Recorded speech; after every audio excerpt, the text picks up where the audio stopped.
Okay, so hi everyone. What I'm gonna talk about today is the project I have been carrying out these past few months here in Ireland as part of my master thesis project, and it's searching for wild honeybees in woodlands of Ireland. Okay, so Apis mellifera mellifera, the only native honeybee subspecies in Ireland, was once feared extinct in the wild, and it has been suggested that the subspecies was entirely eliminated from Britain and Ireland at the time of the Isle of Wight disease in the 1920s. After the original collapse, the population in more recent years has been impacted by Varroa destructor, which is a parasite, habitat loss, and effects from agricultural pesticides. The major threat of extinction, though, is hybridization and replacement by other subspecies. In fact, through this process, subspecies and ecotypes can lose genes and gene complexes adapted to their local environment, thereby reducing their fitness. Since Apis mellifera mellifera inhabits much of Northern Europe, which is a territory with wide variation in climate, the honeybees in Ireland could be referred to as ecotypes. They in fact have characteristics finally adapted to the specific ecological environment and condition to this country. This subspecies is a highly valuable gene pool and it is of considerable conservational interest. It was a great discovery then when hundreds of wild honeybee colonies were found throughout the country thanks to the wild honeybee study. The study of wild honeybees in Ireland began in 2015 after a call to the public to report occurrence of wild nests. From data received, the genotypic status of 76 colonies were tracked, as well as their state of survival, over a 4-year period. And then, in 2019, an online recording tool was established where members of the public could report the location and certain characteristics of wild colonies via an online portal. So, most of the investigated colonies sampled to date have been reported by members of the general public, with the majority of reports involving colonies in urban areas, living in mostly in cavities in walls and roof spaces. Characteristics such as cavity type, height, aspect, and location were reported, as well as the recorder's confidence in identification. Additionally, whether the colony was accessed by a beekeeper and the estimated or known sometime age of occupancy. Those colonies were sampled and examined both by morphological and genetic analysis, and it was found that the free living population was largely comprised of pure Apis mellifera mellifera.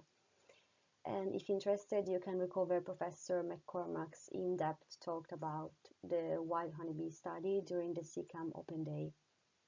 So anyway, very few reports were from forests. The question then arises as to whether honeybees are present in forests here in Ireland. And this is the input my project started with. I began to do some research and found that a significant number of Irish woodlands were potentially suitable habitats for wild honeybee colony nests. So the country once had extensive native woodlands, but they have been reduced due to centuries of clearance for agriculture and overexploitation for timber. The total area, as you can see, of native woodland now is estimated to be between 85,000 acres and 100,000. Therefore, despite forest cover is significantly lower than before, some ancient and long-established woodlands are still present, and they are considered to be of high conservation and biodiversity value. I based my initial study on a protocol for the identification of ancient woodlands in the Republic of Ireland. In this report, different woodland categories were identified. Possible ancient woodland is defined as areas of woodland that are thought to have remained continuously wooded since 1660, but for which evidence is not strong.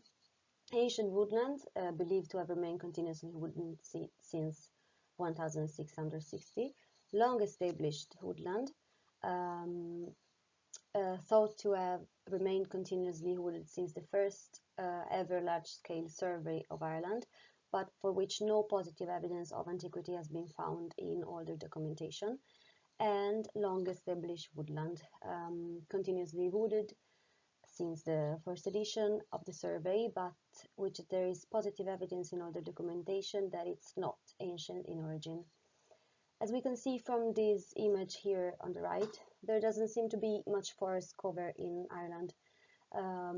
There seem to be mostly pastures and arable land, but when we look at this other picture, it appears that there is actually quite a number of forests scattered around the country, so there's good potential. And they can be divided into broadleaf woodland, mixed woodland, conifer plantation, and brushwood. Native woodlands, as the name implies, are comprised of native tree species, and in Ireland, native woodlands are mostly broad-leaved in character, with oak, ash, alder, and birch being the dominant tree species. Native conifer woodlands are very rare.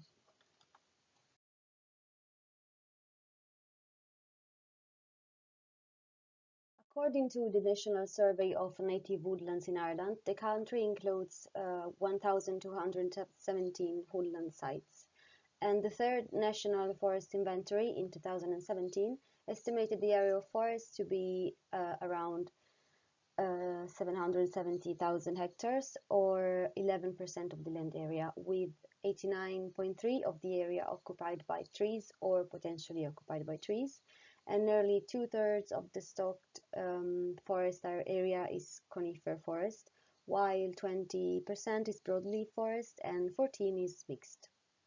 Leitrim is the county with the highest percentage of forest cover, but for example, the wild honeybee study doesn't have reports from that area, but maybe it's a county worth visiting and has a good potential for what concerns forest. While Cork has the largest forest area. By using Google, COILTE, and National Park and Wildlife Service, and looking through national parks, nature reserves, forest recreational areas, and smaller and wider woods, I came up with this map. So this map presents more than 300 relatively suitable places, and I started to investigate the status and the nature of the forests and collect some information to help me prioritize them. So for example, if they were deciduous, coniferous, their size, which kind of trees are in them, their distance from urban areas, the habitat in general around them. And so these are some examples I put together with the information collected, and we were mostly interested in ancient woodlands, specifically broadleaf and mixed. So for example here, Derrick Laird, first one, I went to check but didn't find any colonies. It was early autumn, so probably not the best weather day to look for bees. So that's a site worth returning. Portumna, there is a castle and a forest park in the same area, and the wild honeybee study have been sampling bees from the castle walls since 2017 and been following those colonies. So the area here replanted with oak, ash, hazel, it's probably worth visiting. Hopefully, we haven't visited this forest yet, but we collected quite a number of samples around the county, helped by People's Report. And anyway, the native woodland resource in Ireland is limited in extent and also highly fragmented, so it wasn't always easy to collect this kind of information, but I did my best to put together what I found. Out of the already existing approaches for bee hunting, the most famous and probably the most known is Professor Thomas D. Seeley's one. In his book Following the Wild Bees, The Craft and Science of Bee Hunting, published in 2016, he explains the method of the hunt. He catches bees foraging on flowers with a little device, the bee box, feeds them concentrated sugar solution, and determines the direction that they fly as they return to their colony. And by painting identifying marks on some bees and taking note of their round trip time, so the time they spend away before returning to get more food, is able to measure the distance of their trip to the colony. He then follows them back to where they live. His approach is based on the ancient art used to locate feral bee colonies, which is called beelining, and it is formulated on the principle that worker bees have a habit of returning in a straight line to the hive from a foraging area. But this traditional bee hunting method is time-consuming and poses some critical issues. Seeley himself admitted, for example, that beelining requires some particular condition and isn't always practical. For example, because many bees from the same colony flying to and from the syrup field comb are essential to the success of beelining. Beelining is only practical where there is little enough natural forage that bees readily recruit to the comb. On the other hand, since beelines must be initiated with foraging bees, beelining is only practical when ideal conditions are present. So when there is a low but significant level of natural forage available. Therefore, it can be a valuable technique for assessing the density of feral colonies in a limited area and for sampling a limited number of colonies in the feral population, but is challenging and extremely time-consuming. So in the end, we found his beelining approach not suitable, not quite as applicable when looking for multiple sites across the country. So the guidelines presented in this presentation can be considered as an alternative to the bee hunting method. When hunting for wild bees, the starting point is to assess the broader environment. So with using maps, satellite images, information collected during the research on forests, and when at location, start to look for specific signs and giveaways. So bees seems to have a preference for a certain kind of trees, and in the UK, for example, the most common tree occupied by honeybees is the oak, and this is followed by beech and ash. From my experience in Ireland, I can say that the dark honeybee here seems to have a preference for beech. This is a wide and tall tree, introduced but so widespread now that it's almost considered native. However, this is not exclusive. In fact, any tree big and old enough can potentially harbor cavities which honeybees can occupy.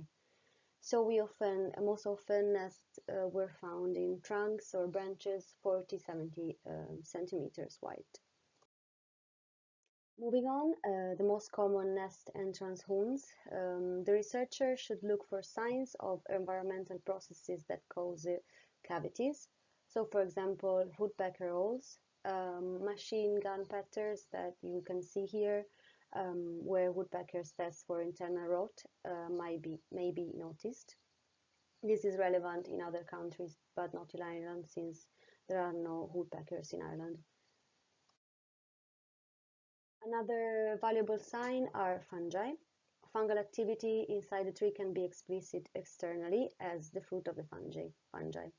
One of the most commonly observed are the black fungal shells, and these can be a giveaway for the fungal activity in an area, and they don't necessarily indicate that the cavity is in the tree observed at that time. The next most common nest entrance wound is damage to a tree, and this can occur either during natural growth or storm damage. Holes in broken branches are rare, but they can happen. And a dead tree, as we will see also later, can be hosting bees. Cavities will also cause deflections and distortions during the growth of the tree.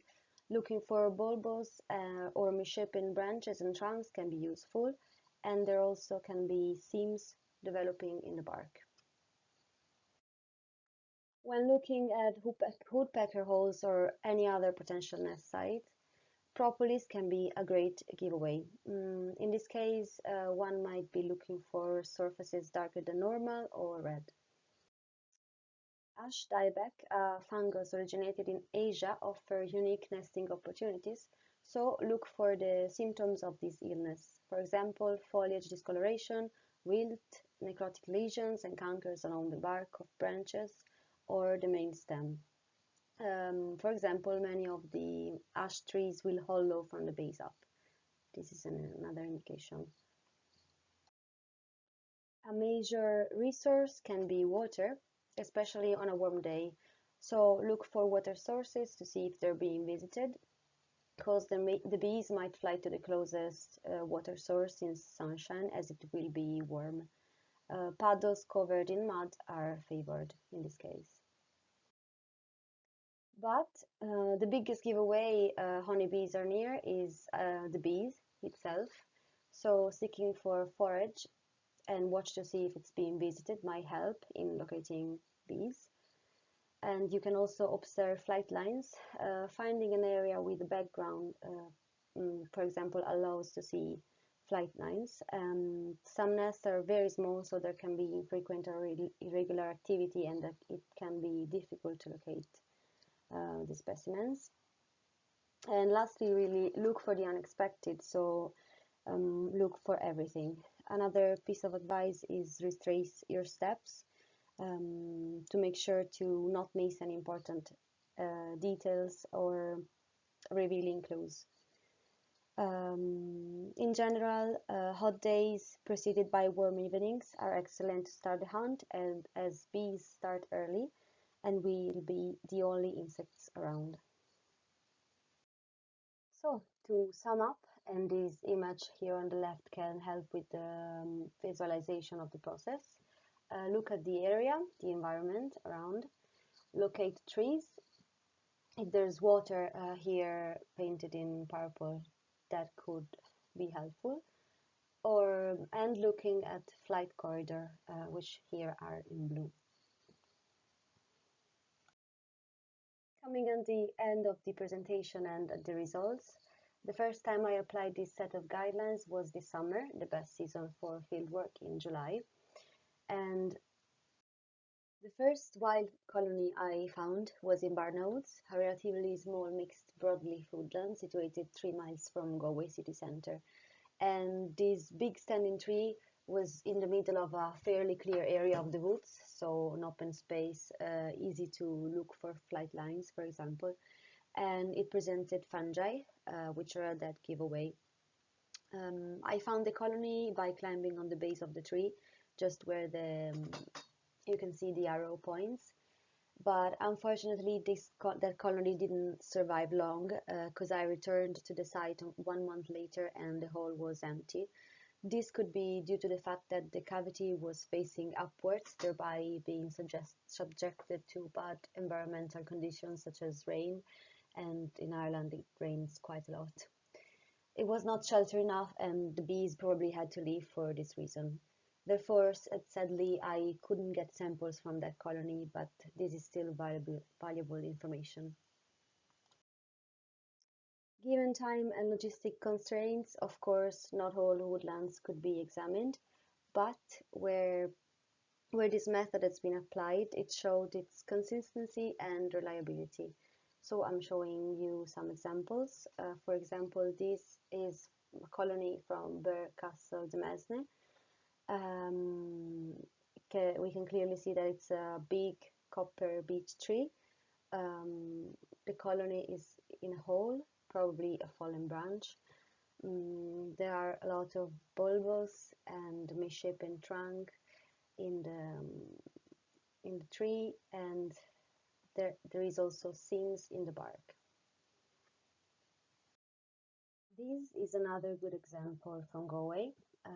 You can see this big old beech tree with this damaged broken trunk and seams in the bark, distortions, bulbous these as almost everything, and of course this huge fungi coming out of the cavity, and the nest of the wild honeybee colony were in the hole that you can see.